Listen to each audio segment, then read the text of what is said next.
हा 32 वर्षाचा इसम म्हणजे निनावी म्हणून ॲडमिट झाला होता 16 जूनला रात्री 7:30ला.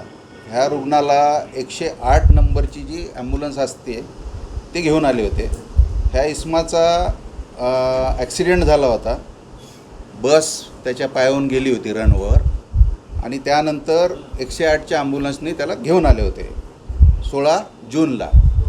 त्याला आपण भरती करून घेतलं आणि त्यानंतर सगळं बघून प्लॅस्टिक सर्जरी आणि ऑर्थोपेडिकवाल्यांनी त्याचे उपचार केले आणि 16 तारखेलाच त्याच्यावरती शस्त्रक्रिया करण्यात आली आणि सर्व उपचार करण्यात आले.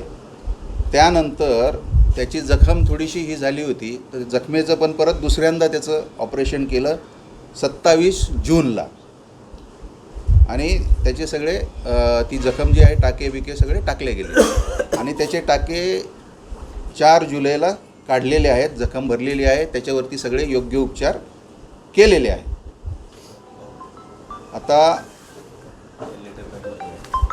परवाच्या दिवशी तो ॲब्स्कॉन्ड झाला आहे असं सांगण्यात आलेलं आहे. त्याच्यापूर्वी ह्या रुग्ण जवळजवळ 8 दिवसापासून डॉक्टरांना सांगत होता की मला घरी सोडून द्या, मला घरी सोडून द्या, खूप दिवस झाले आणि डेली तो रडत होता असं मला माहिती मिळालेली आहे.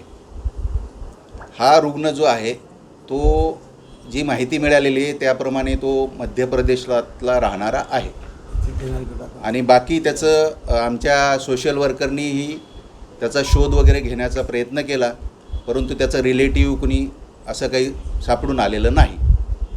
परत जिथं तो MP मधला राहणारा आहे तिथल्या पोलीस स्टेशनची आमच्या इथल्या लोकांनी संपर्क केला होता. त्यांना माहिती दिली असा असा इशम आहे, पण त्यांच्याकडनं आधी सांगितलं गेलं की आम्ही बघतो आणि तुम्हाला परत फीडबॅक देतो, परंतु नंतर त्यांचाही काही फोन केल्यानंतर रिस्पॉन्स करत नाही.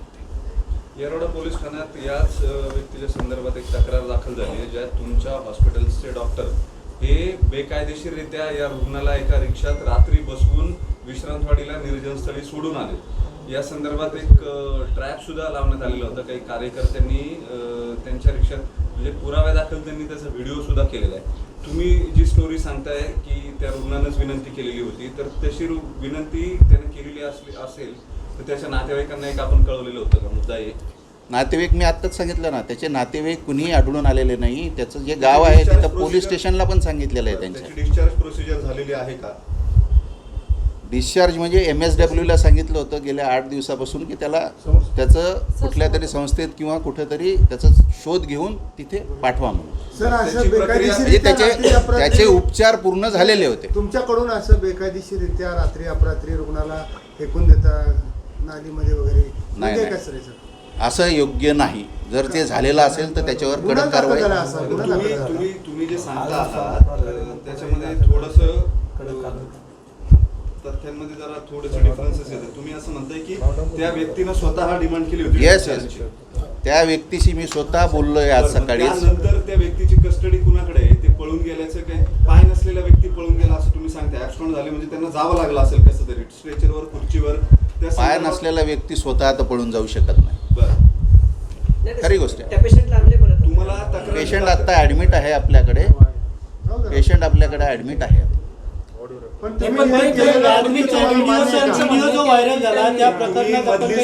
पेशंट इथून गेला, तो विश्रांतवाडीला सापडला, तिथून परत आणून ठेवला इथे. याचं कारण काय? हे कुणी नेऊन सोडला? पेशंट विश्रांतवाडीला कसा गेला याबाबत तुमच्याकडे काय माहिती? त्याची आपण चौकशी लावलेली आहे.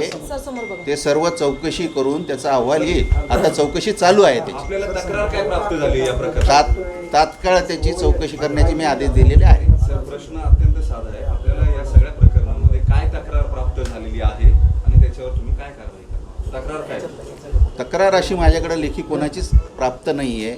जे मीडियामध्ये आलं आहे आणि जे मीडियामध्ये आलं आहे एक काहीतरी व्हायरल झाला आहे तो आम्हाला पाठवलेला आहे. त्याच्यावरूनच मी लगेच तात्काळ चौकशी लावलेली आहे. नाही, ते जे व्हायरल करणारे पण इथंच बसलेले आहेत, त्यांच्याशी बोलणं झालंय का? नाही, आत्ताच बोलणं झालं. आत्ता बोलणं झालं माझं. त्यांनी जे आरोप करतात त्यांनाही विचारा तुम्ही, ते बोलले का माझ्या? त्या आरोपाशी, ते जे आरोप करतायत त्या आरोपाशी तुम्ही सहमत आहेत की तुम्ही वेगळी चौकशी करणार? नाही, त्याची चौकशी करून मगच बघावं लागेल. नाही, या संदर्भात गुन्हा दाखल झाला आता. तुम्ही निलंबनाचे चौकशी जे आरोप करा. आहेत, ऐका. गुन्हा दाखल झाला असं तर नाही, पोलीस पोलीस त्यांची चौकशी त्या करतील. पेशंटचा डिस्चार्ज प्रोसेस सांगा. डिस्चार्ज प्रोसेस झाली का कागदावर त्या पेशंटची? नाही, डिस्चार्ज प्रोसेस म्हणजे त्याला ॲब्स्कॉन्ड म्हणून दाखवलं. ते डिस्चार्ज पेशंट बाहेर कसं गेला याची काही माहिती घेतली का तुम्ही? एखादा पेशंट ॲब्स्कॉन्ड होतो तर तू कसं जातो, ज्याचे पाय नाहीये तो पेशंट ॲब्स्कॉन्ड कसं कसा गेला? होतो? साधं मला जी माहिती मिळालेली आहे त्याप्रमाणे त्या पेशंटला त्या रिक्षामध्ये नेलेलं आहे, एवढी मला प्राथमिक माहिती कुणी मिळाली. नेलेलं आहे?